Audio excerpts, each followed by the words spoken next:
where we spotlight the innovative and creative programs happening all over Indian River County that are supporting our community. Welcome to the Sunny Side of IRC. I'm Cindy Emerson, your Community Services Director for Indian River County. Today, we're going to focus on the positive impact of two incredible programs funded through the Board of County Commissioners from Children's Services. One is through Big Brothers, Big Sisters. The other is with Ballet, Vero Beach. We couldn't do these programs without the support of our community, and we can't wait to talk to you about all of the impact happening right here in Indian River. So to start off with, let's learn more about the programs under Big Brothers, Big Sisters in Indian River. Hello, I'm Sophia, and I'm delighted to discuss the impactful initiatives at Big Brothers and Big Sisters. Debbie, thank you for joining us today. Could you start by sharing with us your role and responsibilities at Big Brothers and Big Sisters? Sure. It's good to be here with you today, Sophia. Thanks for the invite. I'm currently the CEO for Big Brothers Big Sisters, and we serve 3 counties, St. Lucie, Indian River, and Okeechobee counties. We have been in existence. We just celebrated our 40th anniversary. So we've been around a while, and Big Brothers Big Sisters as a nationwide has over 120 years old. Wow. So it's proven that the one-to-one mentoring really does work, or we wouldn't still be around. So as CEO, I oversee all of the programs within our agencies, and I have to oversee the budget, work with the board of directors, do opportunities like this where we can get out and tell our story to the public, which we're always happy and appreciative of those opportunities to do so. So it's kind of an all-encompassing role, but one that I'm very delighted to be in. And I've been with Big Brothers Big Sisters for almost 18 years now. Started in a part-time position and now worked up to the CEO. It's wonderful. Could you tell us about the mission at Big Brothers Big Sisters and the overall impact it has on the community? Sure. What makes Big Brothers Big Sisters special and different is that we have one child or youth matched with one adult. It's not a group setting, it's always one-on-one. And the focus is on mentoring that youth, both academically as well as in their social environment, because a lot of our students don't have the opportunity to get out and see things in their community or be part of their community. So our Big Brothers and Big Sisters take their littles, as we call them, although they may be as big as you, but they're always littles to us. Take them and do things in the community, whether it be going to the library or going to the estuary and taking part in lagoon activities. Sometimes it's as simple as they take them to their home and they cook together and all. But these matches are always made very methodically, wherein we make sure that the likes of the big match the likes of the little, so that they're able to do things together and build a relationship that we hope will last through their lifetime. And research has shown, and as we've tracked our students, we're aware that even after they graduate from high school and get out into the big world, they stay in touch with their big brother or big sisters. And in fact, just recently we had one little sister that got to participate in her big sister's wedding. Oh, So it's long lasting. But our focus really is on the social aspect, the building a relationship aspect, because we know that when you have a trusted adult that you can count on, you're going to do better academically. yeah. Turning our focus to the community-based mentoring program, can you elaborate on how this initiative operates and its significance? Sure. Again, it's a one-to-one, so we go through a process of interviewing the youth and then interviewing an adult, and we eventually are able to make a match that is one that, as I said, really sticks through time, because we don't want to match someone that likes outdoor things with someone that only wants to do indoor things. So it's a process. And of course, all of our adults are level 2 background screened, because safety is always our main priority. And these folks get together and do things. We require 4 hours a month. It's never that few. We have it's 4 hours a week that do things together. Frequently, they will take their littles as they get old enough to colleges and show them. Also CTE opportunities, but the big is just very involved, which in turn makes the little more apt to stay in the community once they graduate and keep those bonds there. And frequently, they've already got a pathway to a CTE or to the military, to college, but they know they always have that one trusted adult that's focused totally on their needs and helping them achieve their goals. And that's our community program, which is the program that Big Brothers Big Sisters was initially, some 120 years ago, founded on. That's wonderful. What measurable impacts have you seen from this program, particularly in relation to academic and personal development? Right. Well, we track all of our kids. They share their report cards and progress reports and test scores and all that. So we have some resources we can provide to them if they're, if they get stuck, if they're lagging behind a little bit, and which most of our youth are referred to us for academic purposes. So all of our mentors, our bigs, are trained. They go through an extensive training process so that they're able to handle age-appropriate, age-level math and reading and those type things. And what we find is that the child then is able to enter the community and the workforce ready, So it's, and that little has someone that they can go to and say, I'm really struggling with this or that, can I get some help? And another thing we pay a lot of attention to is their attendance at school, because if you're not in school, you're not learning. So we really stress that, the attendance component of it. It's never an issue. They're always ready to go with their big brother or big sister somewhere, but we have to make sure they're grounded too in knowing that school's important. How do you ensure the quality and effectiveness of the mentorships within this program? That's really important. And in order to be an agency for Big Brothers Big Sisters, you have to adhere to all of their policies and procedures, which is about a 5-inch thick binder, which we every year have to do a self-assessment of our agency and affirm that we are upholding all of those policies and procedures, such as the extensive background checks. We have monthly contact with our big and our little, at least monthly, provided by what we call a match support specialist. And that person has to have a bachelor's degree and background in health sciences. And so they go through extensive training when they're onboarded as well. And there's a lot of documentation that we have a virtual source that we have to maintain. Every time they're together and do anything, it has to be documented. If it's not documented, it didn't happen. So there's procedures that we have to follow and affirm to, and then we're audited every year too by the Florida chapter to be sure that we're adhering to all the principles. Wonderful. Can you highlight how community partnerships enhance the reach and effectiveness of your program? Well, this community program wouldn't be possible without our community helping. Environmental Learning Center comes to mind first. We're always able to go, and the kids can participate in activities there. They have an open door for us. The yacht program, we have our kids that want to get out and row and that sort of thing. They're able to do that. And of course, our libraries are always open and encourage us to bring the kids there, get their own library card, or at least make them familiar with resources that the library can provide. So we have a good relationship with McKee. They give tickets every year where the matches can go and see the different exhibits there. And really, it's just an extensive list. And then we try to give back, too, as an agency by helping at places like UP. We've done some service there and with our United Way partners and all. So it wouldn't happen without those opportunities because our mentors they do it as a volunteer, so anything that they do would come out of their pockets. So we try to provide as many opportunities as possible. And Indian River County is just a great area for reciprocity there, so we're fortunate. All right, and thank you, Debbie, for sharing these insights. Now let's hear from Sam Taylor about the Passport to Early Literacy program.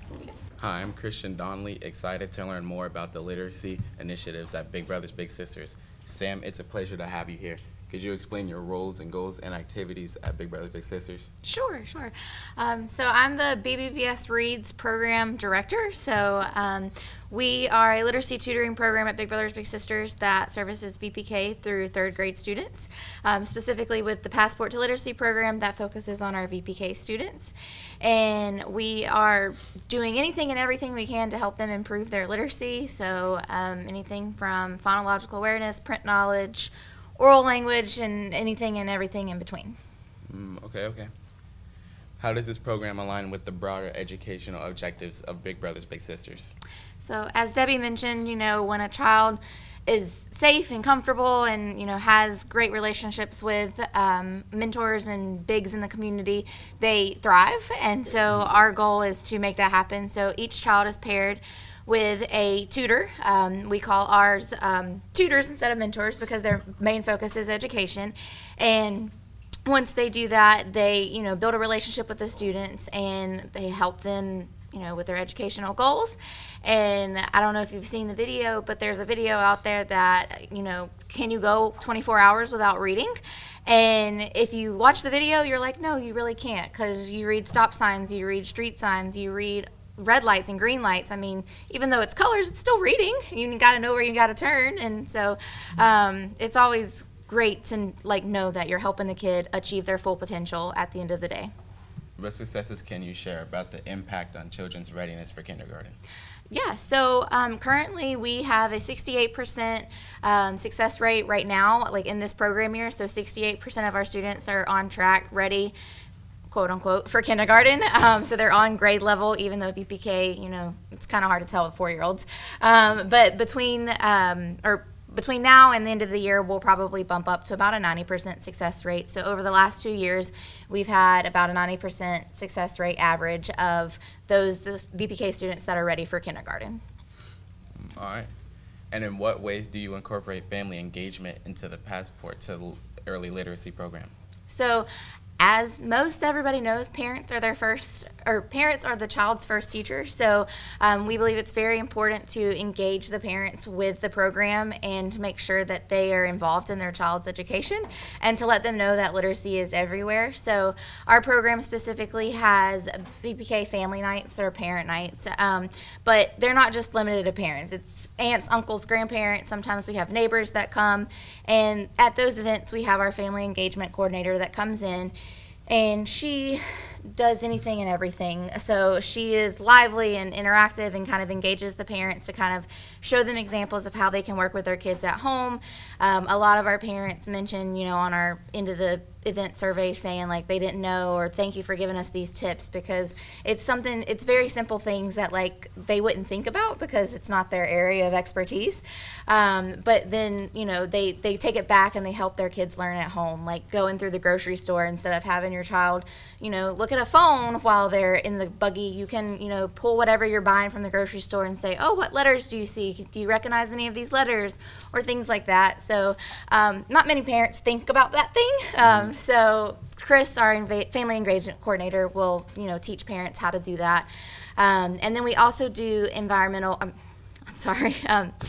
experiential learning trips in the community on Saturday. So a lot of our families might not necessarily get to visit those community vendors that, like McKee and Vero Beach Museum of Art and things like that. And so our family engagement coordinator partners with them, and we plan a trip to where the families get to come, and our family engagement coordinator basically tells them how to do literacy in the community, and not necessarily at their home, but that literacy is everywhere. So wherever you are, there's something that can be incorporated into literacy. So we bring our parents in, and like I said, it's not just parents, it's aunts, uncles, friends, neighbors, whoever they want to bring, they can invite, and we share literacy.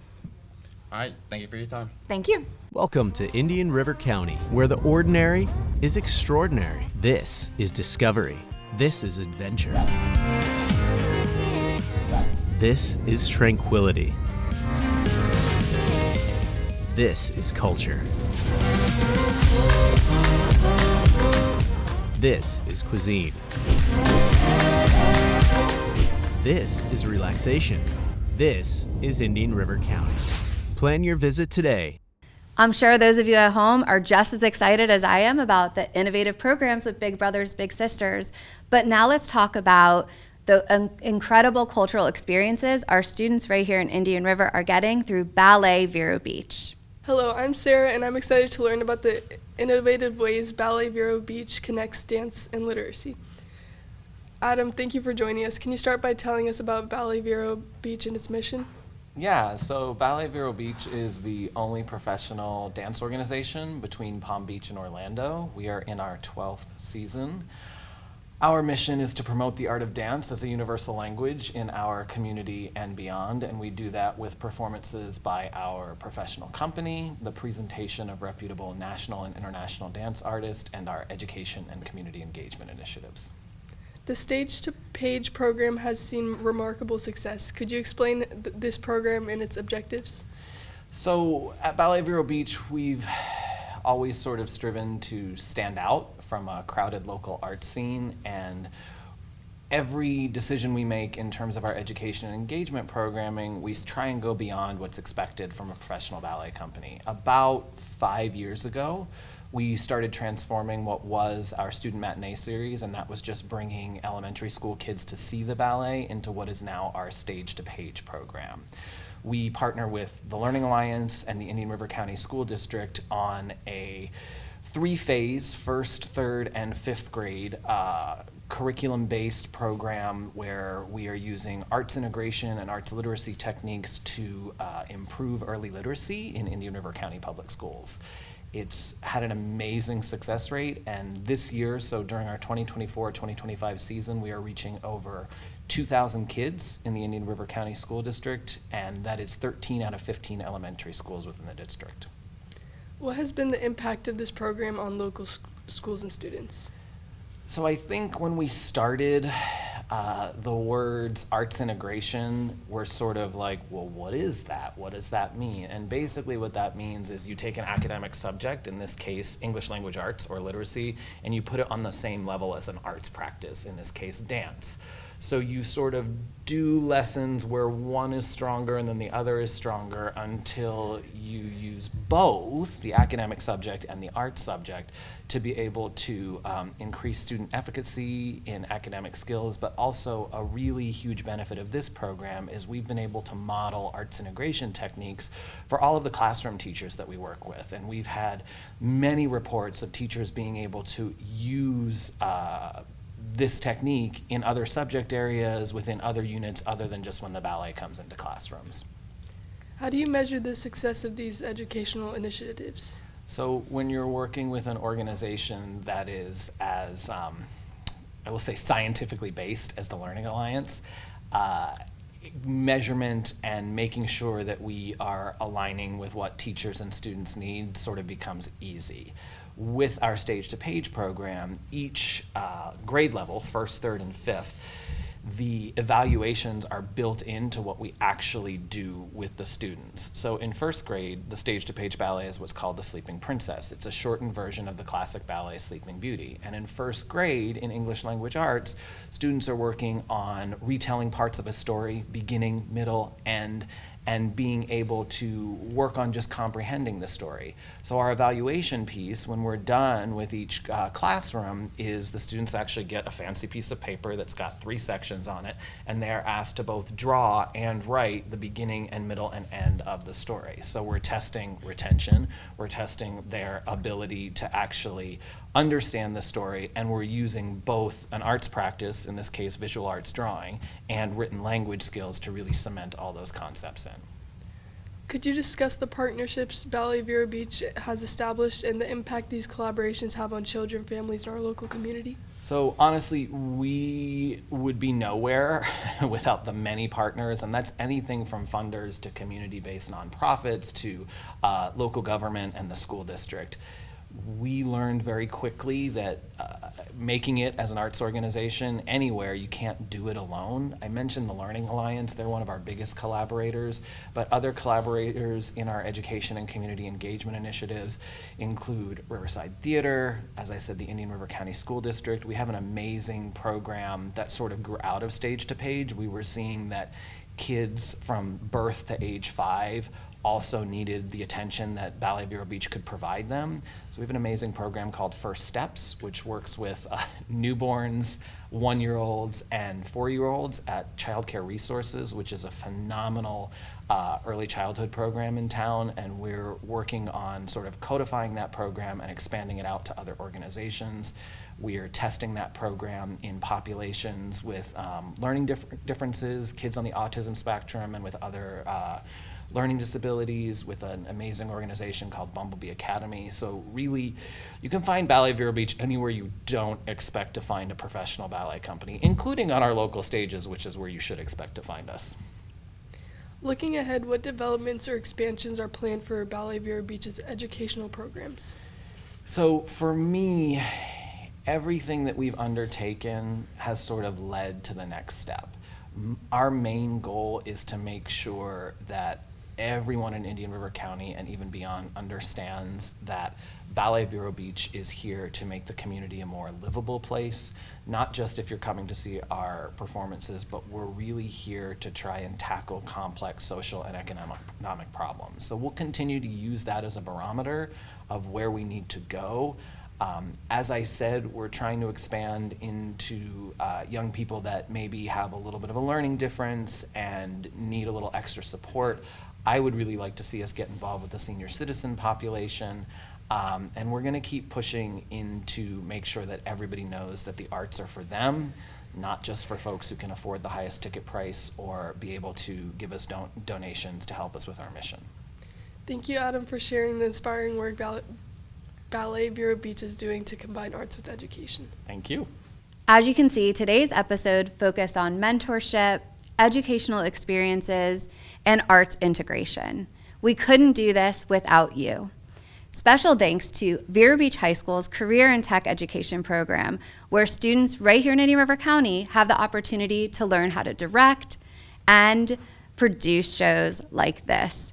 Thank you to Todd Wood, who runs the program. We couldn't do it without you.